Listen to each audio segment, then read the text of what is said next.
1908 সালে 11ই আগস্ট ভোর 6টায় ফাঁসি হয়। তিনি এই গানটি করেছিলেন, একবার বিদায় দে মা ঘুরে আসি, হাসি হাসি পড়ব ফাঁসি, দেখবে ভারতবাসী।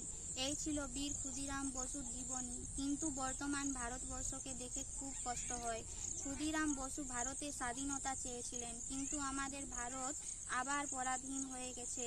একসময় ইংরেজদের অধীনে ছিলাম, বর্তমান ভ্রষ্ট নেতাদের অধীনে আছি। বর্তমান ভারতবর্ষের অবস্থা খুব খারাপ।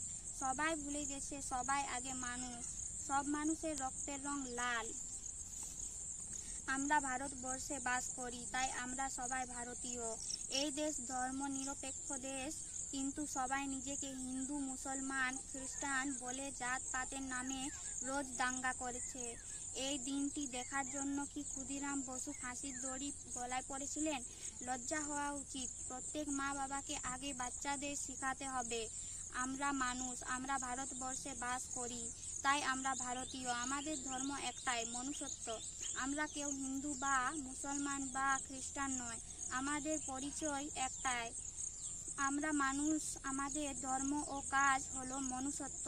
তারপর মানুষের পরিচয় হলো আমরা ভারতবাসী, কারণ আমরা এই দেশে জন্ম নিয়েছি।